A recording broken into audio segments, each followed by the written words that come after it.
Good morning, good evening, and good afternoon, all, and welcome to this fortnight's installment of the IshPlusSix Podcast, the podcast series where you could discover your next favourite artist. On today's episode, I am joined by West London-based artist DENZINO.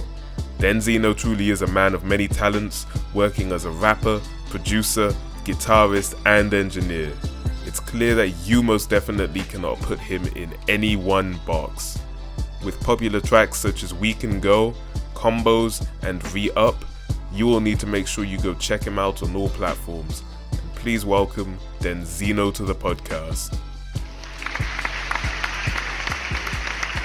Let's go. What's going on, man? How's it going? Yes, sir. Ish, thanks for having me.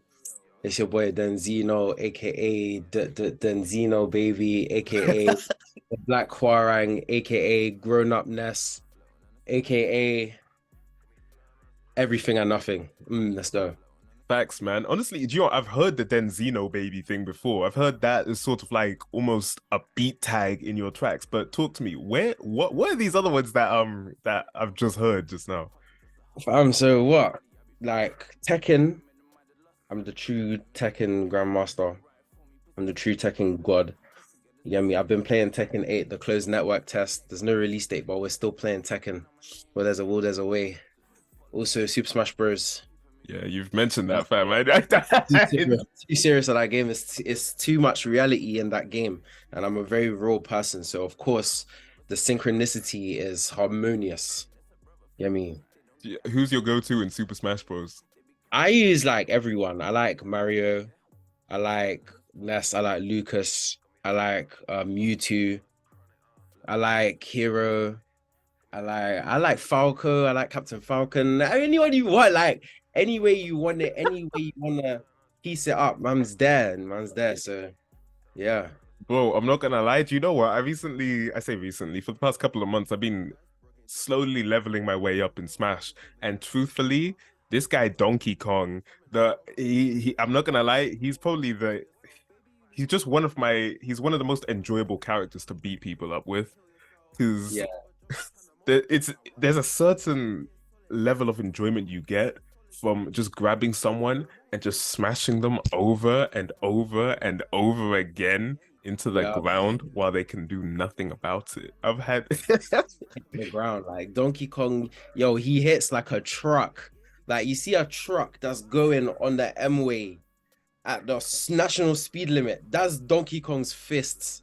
Each fist is a truck. Facts, man. Donkey Kong, man. Facts. Donkey Kong and also Bowser as well. I just like, I don't know, they exude power to me, and I like that. I like that in a game like Smash. Yeah. But yeah, before we get too deep into it, obviously you've seen every episode. Why wouldn't you? You know that we always start off with a joke. Today's no different. Let's just get into it. Let's get it out of the way. Yeah, let's get into it. I asked my girlfriend to meet me at the gym. When she did not show up, I knew we weren't going to work out. I don't. Yeah. That makes sense. Yep. You got me. That took you a moment, bro. I'm not gonna lie. I thought you were frozen. It was the network. It's like the minute that it takes to reach me. I had to get me. That's where it is. Yeah, man. Yeah, nah. I thought you were frozen or something. I was like, wait a minute, what's good?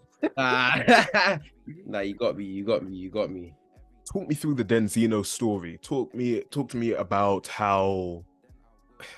I want to talk about how we got to here, but also the origin story. Where did the name DENZINO come from? I know that your name's we can get into that, but yeah, where did the name DENZINO come from? How did you get into music? Give me the rundown. Yeah, so my name's Denzel. And my cousin in Atlanta, every time she see me, she used to be like, the homie DENZINO. So I kind of just ran with it. I was like, hey, that's how DENZINO came about. Then the DENZINO baby tag, I was chilling with my homegirl Ashley at uni. And one day she just said, DENZINO baby. And I was like, yo, you might be onto something. Like, let him cook. Like, she was really cooking. So got her to record that. And then it was magic. It was like one take.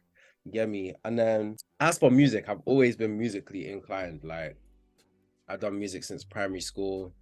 In year 7, I got a guitar, learned up to like grade 5 on rock, started producing in like 2017, started rapping in 2017, and then the rest is history. Like my first song came out in 2017, and here we are. Producer, engineer, rapper, singer, artist, DJ, like DENZINO. Let's get it. Come on, man. That's sick, man, for real. Then Yeah. do you know what's crazy? I didn't think that they had I didn't know that they had those sort of like intonations and inflections in their tones in Atlanta like that, like where they add the enos to the things like Denzino and that kind of thing. You know Oh what I no, mean? I feel like she was just freestyling it, but it went hard. So I was like, I'm taking it.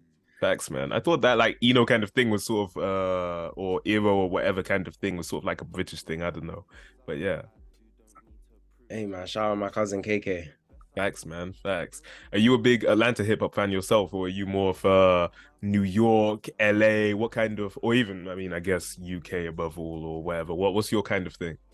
All What's your right, so scene I saying? mean, within the US, yeah, if you had to ask me like East Coast, West Coast, largely I would say East Coast. Yeah, because like I was a kid, I'm thinking Illmatic, I'm thinking Jay-Z, I'm thinking Hove, I'm even thinking of like how much Pro Era had an influence on me growing up. All and even like I don't know, there's Memphis, that's like South Side, but a lot of my stuff now Memphis side. But growing up, my favorite artist was Kendrick Lamar. So him and he's on West Coast, so it's like I don't even know, but largely I would say East Coast, but every sound from everywhere influences my music. If that's kind of like where you were going with it, because I just take influence from everything. I feel like everywhere in the world has so much to offer. Like the Brazilian, the doom cha, the doom cha cha, the African rhythms, how they rap in New York, how we spit on grime beats, the environment that is grime, and like what we did in the UK. Like I take inspiration from it all and then just merge it into this chaotically beautiful piece of art. Do you feel me? And that's it. Yeah, facts, man, honestly. And do you know what? Do you know what's interesting? I was thinking about this like just the other day. I sort of came to this, I guess, kind of epiphany. And I mean, you can correct me if I'm wrong or if you disagree. But the sort of East Coast versus West Coast thing, it sort of reminds me a little bit of the themes that you see in like Marvel and DC to an extent, simply because, you know, you get like West Coast being sort of like more bright and, you know, they're a bit more uppity and they're they're not as gloomy and rustic and you know, hard hitting as the East Coast, if that makes sense, as sort of like DC, if you get what I'm saying. But I never really thought about it like that. But do you know what? It makes sense. It actually makes sense. Like so you're saying DC's East Coast, Marvel's West Coast. Yeah, facts, man. Yeah.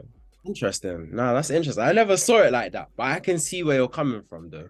Yeah, man. And then you get like the South with like, I don't know, like Outkast and like just everyone from the who else is from the South, man? I Like would you say get Outkast, they're from Atlanta, so that's East Coast, but is that Memphis is East like, Coast? yeah, I'm thinking like, is that 3 6 Mafia and like down South Side?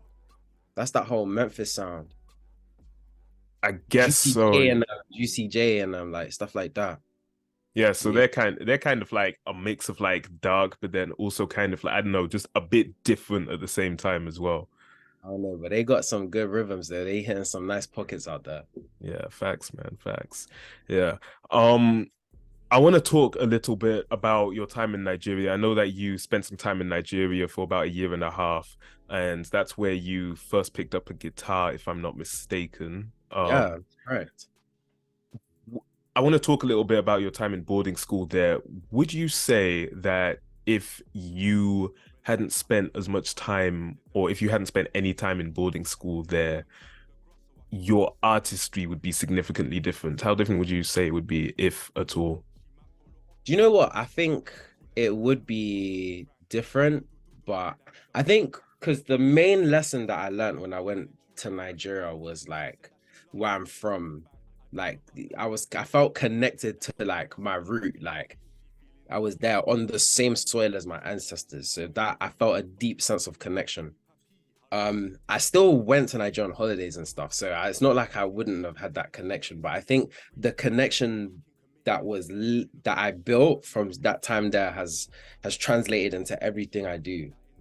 So I think it would be very different, but at the same time, I think I would be more different, and then that has an influence on my music, if that makes sense. Because I always just take inspiration from real life experiences. Without that real life experience of going to boarding school, I would not have been able to draw upon that energy, thus making my music sound different in a way. Make sense? Yeah, I think I get what you mean. Yeah. So so would you say that you would always have come to music at the end then if even if you had, been in the UK your entire life? Yeah, definitely, I agree. Because even when I was a kid, I have this memory. It's crazy. I was in primary school. I think I was in year 5. I had like a MP3 player or my PSP where I used to play songs on. I used to download it to my PSP. And I was listening this song. Oh my gosh. I was listening to Demi Lovato, Remember December, yeah. And I was dissecting all of the instruments. Like it was like this rock song, yeah, but there was like guitars, there was like a riff, there was a bass, there was a drum, her vocals. I was thinking of how it all stacked. And then that's when I thought about it. And I was like, yo, maybe I'm thinking about this more than the average individual. And I think that's like progressing to me being a sound engineer and things of that nature, where I actually have to look at the different elements and think about how correctly to position them in order to give a wholesome mix, or, so things like that happened before I went to boarding school. So music would have found its way to me. I can't run from it. I can't hide from it. Like it's always going to find me. I'm always going to find it.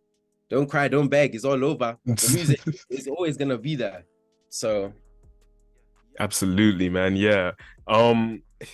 I know that you were sort of like kept away from digital music in the form of like an MP3 player and a phone and all of that.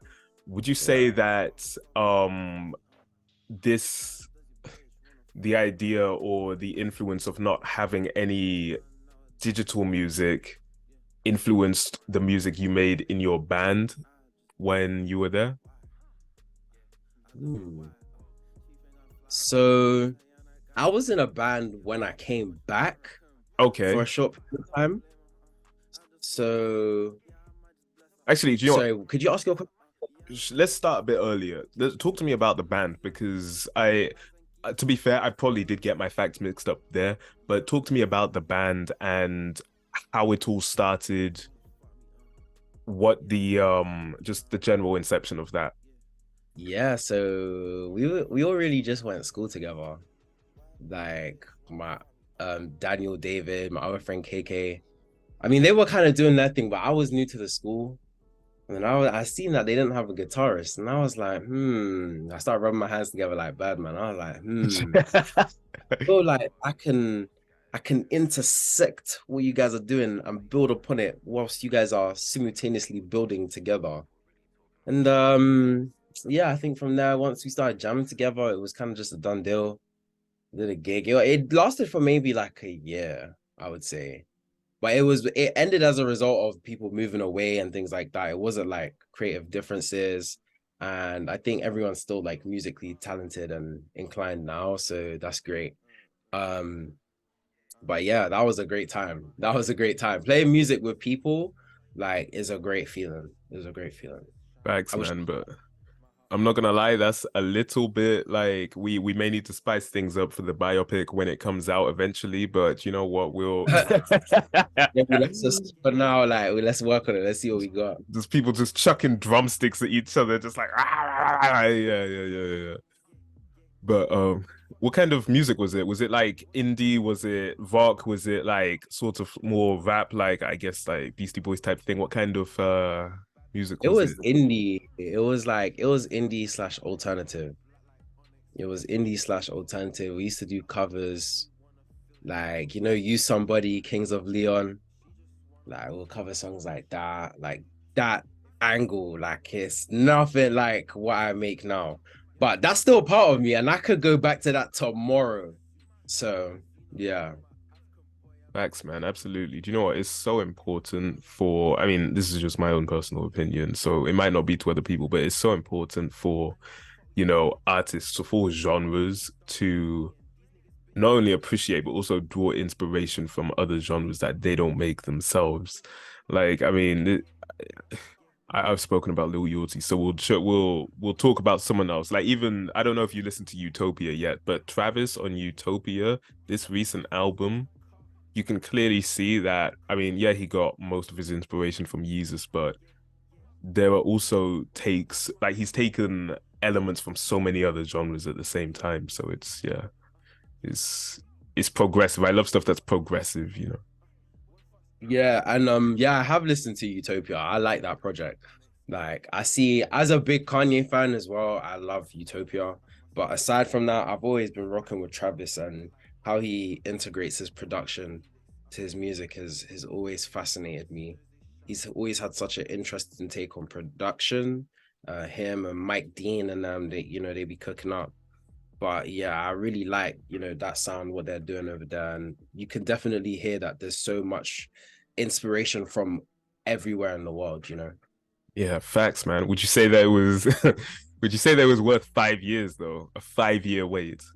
Do you know what? I feel like artists, they just drop music when they're ready, like, you know what I'm saying? Because musicians, they're always gonna create, whether they like it or not. They're drawn to the music. That's their method of expression. So it's just a matter of when he's ready and when they feel like it's time for new music. So I don't know. Because my favorite artists, like people like Isaiah Rashad, MF Doom, they take forever to draw music. So I like Frank Ocean, he's another person. I'm kind of accustomed to just waiting a long time for music. But like in today's society, everyone's like, we need music. It's like fast fashion. Like music is like fast fashion. It's like this isn't a season. Like we're gonna listen to this, we're gonna pump it out. Like, you know what I'm saying? It's not like people don't make music the same way. And it's just the difference, like, you know what I'm saying? I feel that. I feel that to an extent. There were a couple of points there that you raised that were interesting. Like, I feel like the way music is released nowadays is, I would say there's the biggest people right at the top in terms of quality do have more of an attention to detail than some of the people who are like, more, I guess, mainstream and more easily digestible, if you know what I mean. Like people, I'm not gonna name names, but you know what I mean. Like people who are more who are easier to digest. Right.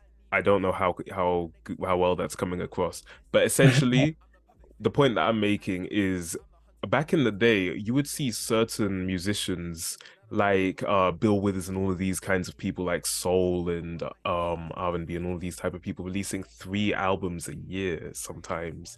Like Prince even as well releasing deluxes and all of this and all of that, and they'd have like 30 tracks each. And honestly, I only recently came to this realization that all of these artists were doing this back in the day. So I don't know. I mean, I was thinking about like I don't know what my opinion is on it myself on them releasing that many albums in a year. I mean, do you have an opinion yourself or?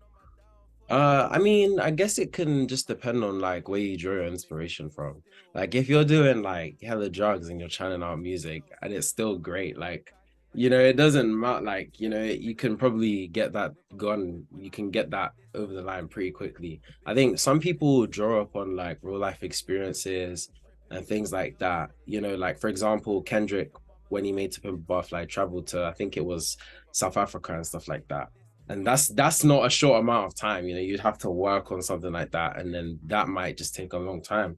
So it just goes back to my point of, it just takes it, it just depends on where you draw inspiration from and how you execute that. Yeah, so we were talking about like Travis and all of that, but what would you say your biggest who's in your rotation nowadays? Who are like the top artists that are in your daily rotation nowadays? In my daily rotation, Paris, Texas. Oh my gosh, I don't know if you know about these guys. And I yeah, think yeah, yeah. I think it's like two black guys, yeah. Mm. Just making insane songs, like mainly over like guitar samples, making crazy like rock, alt rap. Like that's my deepest bag. So yeah, they just dropped album, project, whatever you want to call it, recently. So that's Yeah. been in my rotation. I See Twat, he's been in my rotation since top end of last year. He's been killing it. Ice Spice has honestly been in my rotation. I'm a big Well, munch. Like I'm a munch. Like but bro, yo, that's completely different, fam. They're called munchkins, so you're yeah, I'm essentially saying that you're a real eater. That's what you're saying, right? sensuary. It doesn't matter. She a baddie. She's showing her panty. She's shaking Oh like man. jelly. Then Ben Chanelly, but she's still shaking ass in the deli. Like that's my song. Yeah, I have Eve's Tumor on my Of rotation. course, man. Of course. Ah. I've been listening to Parody on rotate.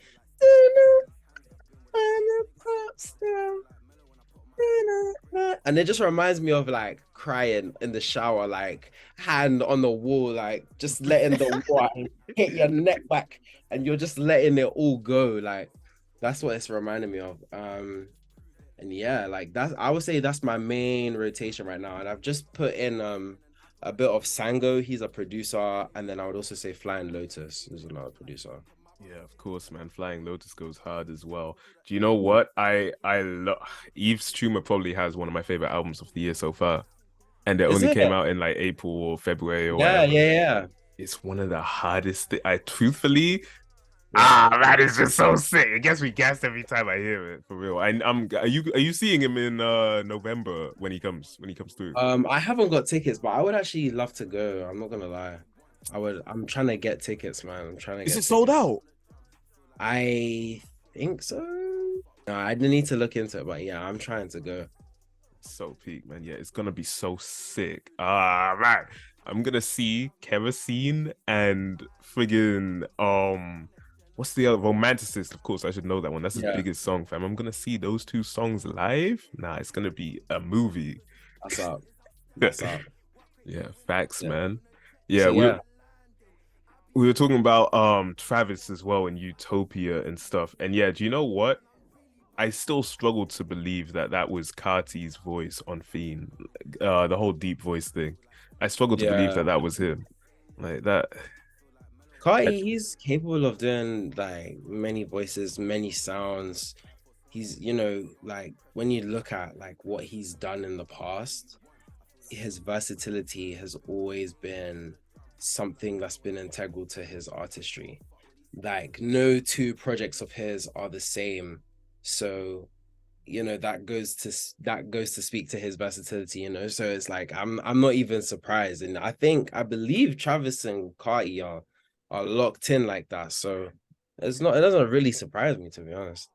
Yeah, man, absolutely. You know what? That leads me pretty nicely onto my next topic about your creative process as well, actually. I know that you tend to have a pretty sporadic process in terms of creating and developing and working on projects, on tracks, on all sorts. You've mentioned that it can take you months to make a track, or it can take you days to make a track, if that makes sense. Yeah. So I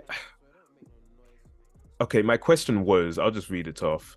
What would you say the biggest benefit is that you gain from keeping things natural with no forced process? The biggest benefit is that it's always gonna feel organic. It's never gonna feel rushed, like how I feel about the music. Like if I maybe like rushed it or did anything else, I might not have been happy with it because I knew that I was working to a deadline, as opposed to just expressing freely. Like I really love the free element of expression. You can express with expression, you can be so free and take however long you want and do whatever you want. And to me, that's a part of creation. That's integral. So, and therein lies the benefit, the freedom, the expression. I feel like society is not as free as we feel like it is. And so when I create and I express, I feel completely free. I feel completely creative. I feel completely free to do whatever I want. I can build a whole world, and there's no rules, there's no regulations whatsoever. So you mentioned the fact that there are no rules, none of that in your creative process. Um, what would you say the biggest hindrances could be that you see when it comes to I guess,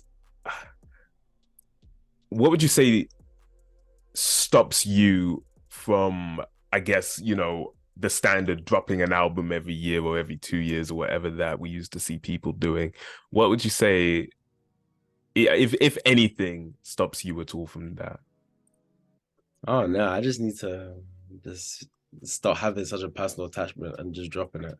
Because I have songs, like I've been making music forever. I will always make music. Yeah. It's just a question of, do I drop this year? Do I drop next year? Do I feel like it? Maybe. So I guess that's on me. My bad, y'all. I hold my hands up. Fans of Denzino, now you know. Is No, My I'm bad, I got playing. it. Promise. I'm playing. But yeah, okay, cool. I want to bring things back to your band a little bit as well, actually. So, and obviously as a band, you make music as a group, and as opposed to yourself, engineering, producing and writing and vocalizing all of your music as a solo person when you release as Denzino. What would you say the big differences are when it comes to trying to make music as a band compared to making music by yourself? Well, I think when it's a band, it's you guys just have ideas and you throw it out there, and then someone takes to it in the band. They're like, "Oh, let's work on this. Let's develop this." They have their own little melody or rhythm to add on to that, and then the next person adds on to that, and then suddenly you have this thing, and then you just develop on that. When you're doing things yourself, it's all self-contained. It's all your idea, you just pick an idea and then you just run with it. When you're creating with people, you could spew out an idea but think nothing of it and go to a next thing or disregard it almost, but then someone else picks up on that and then it becomes a whole thing. So Yeah. that's what I would say the main difference lies. Do you know what? I think it's interesting, the idea of, actually arranging time as a band to come together and having designated, all right, this is us creating time. Was that the kind of process that you used to have, or was it more, let's all meet up at so and so's house and we'll just jam out for a couple of hours and see what happens? We just used to be at school. So we would get into school early and then we would leave school mad late. There was a big hall. We had a Steinway. I would bring my guitar in. There were amps. We had a drummer. We had a singer. Yeah, everything was just natural. It was completely organic. We didn't have to put so much time and effort into it. Everything flowed really nicely. That's sick, man. Honestly, that's actually crazy when you say that. Nah, man. Honestly, I wish I could go back to like secondary school and do that kind of thing again, because that's, yeah. Secondary school really was what you made of it. Facts, man. Yeah. What what kind of person would you say that you were in secondary school then? If you could go back, would you have like changed anything, or was it I loved women too much. Gallus, was it? Yeah, that's the realness. I was just a young kid, my head in the clouds. I used to play basketball pretty professionally. I played National League when under 16s. So I was like outside of London playing games, playing for a team, going to trainings. So that's the kind of person I was. I was very sporty, very competitive, very social. Yeah. And I was obsessed with Vine. That's Vine. Yeah, I was obsessed with Vine. Of course, man. The whole road work ahead thing like that. Would you say that it holds up though? What, Vine? Yeah, like, because honestly, I was going back the other day and looking at some of these compilations, and I just like Humour back in like 2015, 2016. I question it sometimes. I'm not gonna lie. Everything is questionable. If anything, it's low-key worse now. Like have you seen like the NPC live stream thing that's been going around? Like that's it. What, the woman who just be talking about like ice cream and stuff like that. Yeah, like ice cream, so good. Thank you. Gang. Like some NPC behavior. Like if anything, it's weirder now, but it's like everything just happened. Like people were just being themselves ultimately, and I think that's all right. Like I'm cool with that. I feel that, man. Yeah, honestly. Do you know what? That actually, the whole people being themselves thing, yeah, people are definitely a lot more comfortable being themselves in this day and age, I'd say. I think COVID sort of reminded everyone of each other's mortality, if that makes sense. Sure. Yeah, so we all just sort of got into where we've got a limited time on this earth. Let's do what we can with it. Yeah. Yeah, No, man. sure. I agree. And if anything, TikTok is Vine on steroids. So it's like it's all good, you know. Facts, man. And it's so much more palatable and digestible as well. I'm using that digestible word a lot, but it is for real.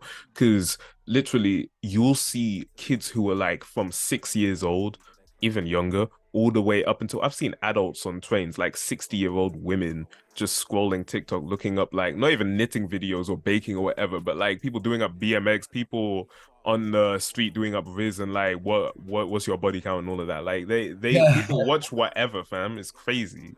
Yeah, it's to a point where like people don't even Google things like that. Like they'll just ask TikTok. You know, you have a question, you just type in something on TikTok, and then you'll find what you're looking for in a video format, someone explaining it, people giving their opinions. It's pretty cool. So insane, yeah. But would you say that there's like a risk with content in this day and age? Because like the amount of content that we have access to and how easy it is to get, people become a whole lot less patient. I think with that just comes with the internet. Like that's just something that came when the internet was born. You know, I wouldn't say it's necessary like TikTok's doing. It's just like something that's happened now. We have like real short attention spans. You know, everything is like there's like a shift. It's like a paradigm shift in people's attention spans, marketing. Everything is just to like catch your eye quickly and like get your attention for as little as possible and make a change and affect your subconscious. Everything is happening in real time. So it's just understanding that and navigating through a system like that or through this today's sort of agenda, today's environment, if you catch my drift. I feel that, man. I want to talk a little bit about this is a different topic, but this goes back to the whole being yourself thing that I sort of alluded to a bit earlier. On your track, Red Pirates from your first project, Yeah. Project Chairman, you mentioned the line, "My dread's grown long, you can't even see my face."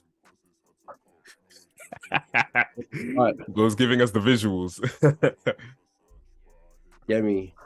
Nice song, by the way. That's my favorite song on that project.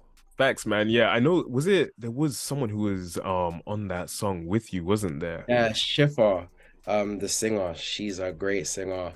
I wish she made more music. I hope she comes out with something soon. Yeah, man. I want to talk a little bit about the whole locs thing. So obviously, with the length that you've got right now, clearly you've been on this whole journey since before 2020, when there seemed to be this great influx of people growing out their hair. Yeah, so I'll tell you a bit about that. Yeah. I was growing my hair. I didn't know what I was doing. It was around 2015, J. Cole, Kendrick Lamar. I was listening to them hella. They were growing their hair. I was like, I'm gonna just do what they're doing. And then my mom was like, if you Yeah. don't do something with your hair, I'm going to cut it when you are sleeping. It's And always so, that one, fam. It's always that. yeah. And then so I was thinking about like, what am I gonna do? Then one day I got home from school and she called a hairdresser in. They started my hair in locks, and here I am. Like I didn't even ask to be here. I'm just here. So this was back in like 2016 or something. It's been like, I don't know, you do the math, like 6, 7 years, something like That's crazy. I don't know, 7 years, something like that, maybe 8. 7 years, and it's what, like down to like peck level basically at this point. It's under my boob, man. It's under my boob, man. Like this is getting real long. Like, you know what I'm saying? It's gonna be waist level in like a year or two, which is crazy because I didn't even I remember when my locks never used to drop. Like they would just like What, stick up? Yeah. yeah, man. So it's crazy, but Man, it's great, man. I'm grateful. I'm Yeah, grateful. man. Facts. Do you know what? Honestly, that's crazy to me. The fact that it's actually that's so unbelievably insane to me that your mom, your Nigerian mother, was calm with you having locks back in like 20, back even pre 2020, back in 2016, Yeah. when we were all in our teens. And how old were you back then? You like I'm born in 1999, so I okay, was so and like I guess me and my mom are locked in. Like that's my twist. Like my mom and I are super locked in. She knew I was a good kid. I was doing fairly well in school. I was doing other things as well. I used to practice martial arts. I did taekwondo. Ended up getting my black belt.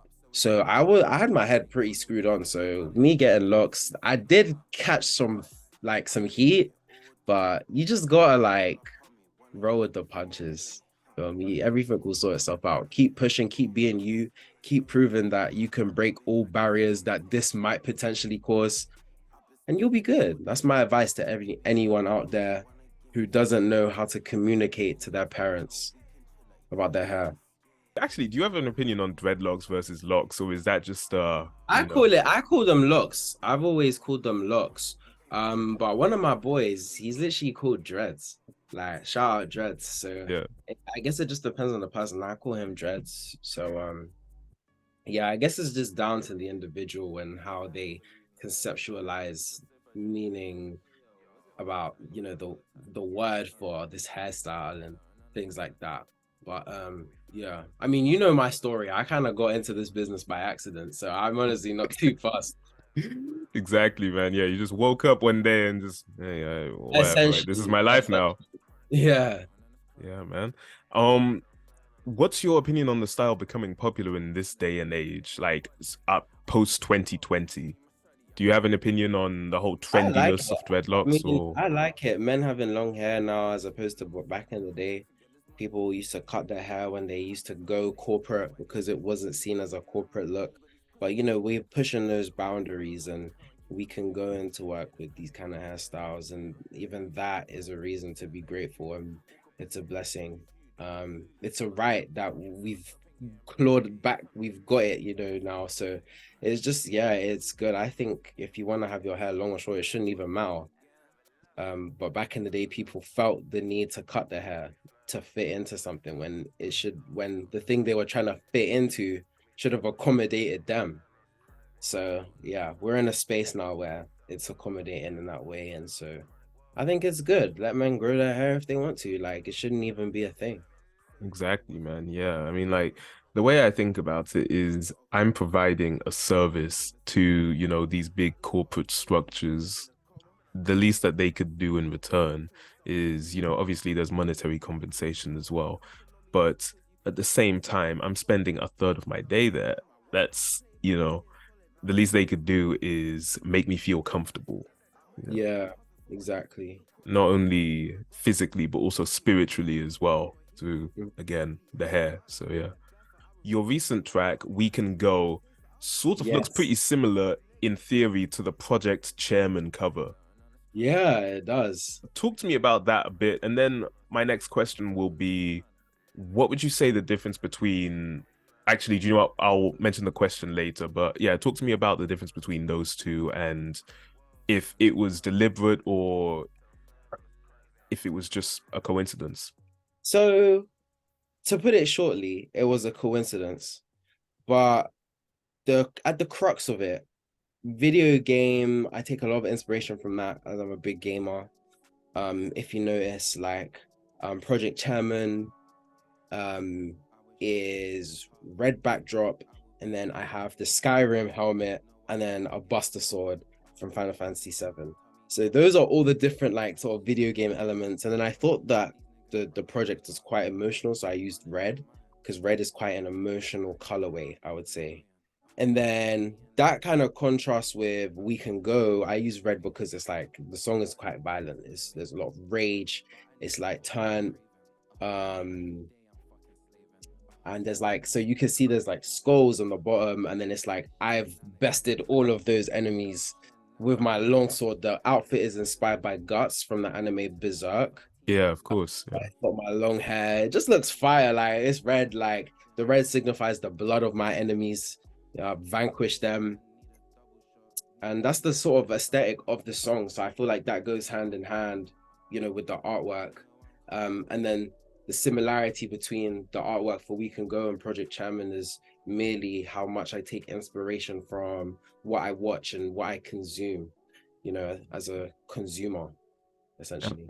Absolutely, man. And yeah, would you say that obviously, God forbid anyone relates to Guts from Berserk, but would you say that, you, I guess, relate to him in sort of the conquering and defeating of your enemies kind of thing? Because those skulls on the We Can Go cover look pretty serious. So, Yeah, man. The one thing with me is I'm double or nothing. Like in a war scenario and I had to shoot and kill someone, I have to shoot them like 3 times to make sure they're dead. You feel me? So that's the type of crazy, person man. I am. So like, see, all those enemies have been skinned alive. They are merely corpses and skeletons. Because that's the kind of person I am. I double down. I have to be absolutely certain. So yeah. Hey, man, do you know what? Maybe this question wasn't the best idea, but hey, we'll, I break down any obstacle in front of me, but I don't do it nicely. I absolutely vaporize everything in front of me that proves as an obstacle. fans, man. Fans, you heard it here first. Don't step to DENZINO. Yeah. My question was, what would you say the difference is between yourself during the conception and development of Project Chairman and then now as an artist dropping tracks like We Can Go? Because obviously Project Chairman came out in 2020, if I'm not mistaken. So yeah. I think the main difference is back then I was in university, like making beats, like having fun, loads of time to just mess around and experiment. That's why there's so many different sounds on that project as well. I still have a lot of stuff like that I just don't drop. It's all about like my ideas and vision, which will come to fruition in time. Um, but I think even like stuff like We Can Go, that kind of side. There's a part of me even in Project Chairman with more power. Like that's a very screamy song, very kind of like upbeat song. So I would say, I guess I know kind of more like what I'm after now in terms of sound, but I still like to experiment. And that largely, there's part of me that is there's as part of me now is the same as kind of then when I was making music. Yeah. My next question going into the closes was what would you say we can expect next from DENZINO? More So singles. we're more singles. Okay, More so singles, more music, more everything, more life, more power, more experience, more wisdom, more execution, more fruition, more abundance. Yes. thanks, man. That's you know what? My next question to develop on that was short term or long term, but I feel like I know Both. what the yeah, exactly. Both. All. Every. No, none. Everything and nothing. Everything. Yes. Short and long term. Far and short. Yeah. Everything. Go Thanks, for man. double or nothing. So in the next year, I suppose from that answer, I guess we can expect more singles then. So from now up until in a year's time, it will be July 2024. But yeah, Yeah. in a year's More time, stuff. more Definitely singles. more stuff. More singles. Features. I've got stuff cooking. I'm waiting for a feature right now. Let's see. Let's see what happens. You might Is hear that it. is that a secret or is it like Of course, it's a secret. Why would I tell you guys who the feature is? Let me silly. thanks, man? Oh, can we expect thematically, can we expect like any differences or anything like that? Because I know that you're a versatile guy. So what's what Lots of things from different angles and different perspectives. I might make a song from the perspective of a jewelry box. Who knows? Produce like I'm a flower in the angle of UV rays, like in a UV filter. So it could be anything, all types, all genres, all seasons, all weathers. all right, man. Fairs. Any any projects? Anything like that? Maybe. I'm really into Star Wars right now. So how they're doing episodes, I feel like I'm taking notice. I'm taking notes on how they're operating.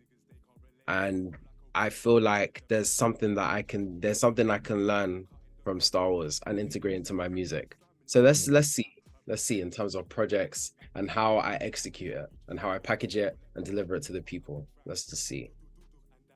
All right, man. Fairs. I'll get into my last question before I let you go on your way, DENZINO.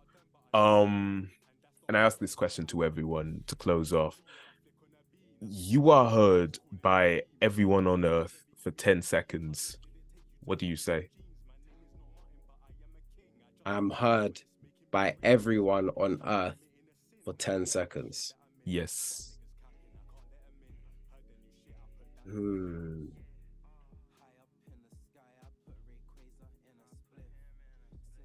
Invest in DENZINO stocks.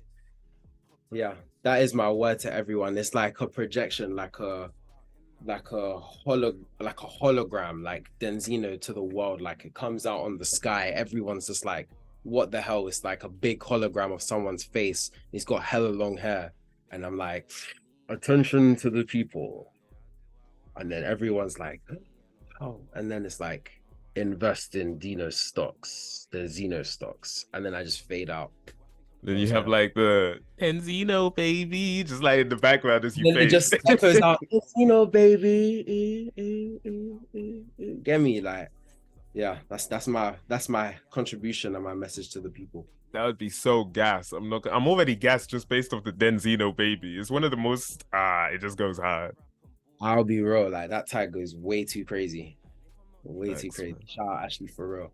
I think that is a good place to close off this episode. So Great. yeah, I think we'll close off here. DENZINO, thank you for joining this episode of the IshPlusSix Podcast. Listeners, thank you all for listening to this episode of the IshPlusSix Podcast. Watchers, thank you all for watching. Make sure you all go like, comment, tickle all the buttons below. DENZINO, please tell the people to subscribe because they don't listen to me. So subscribe to Ish, man. Stop playing around. This is not a joke. It's not a joke. Go and click the subscribe button right now. Facts. Let them know. Guys, click the subscribe button, tickle the bell if you're feeling generous, and yeah. DENZINO, do you have anything else you'd like to say before we close off? Instagram is DENZINO, DENZXNO. It's just DENZINO, but the I is an X. I'm on Spotify, DENZINO. I'm on YouTube, DENZINO. I'm in the mirror in the dark if you say DENZINO 3 times. And I'm out in the sky apparently as a hologram. So find me. I have spoken. Facts. Honestly, guys, DENZINO on all platforms, DENZINO. Make sure you go check out his most recent track, We Can Go, available everywhere. And I will see you later, alligators.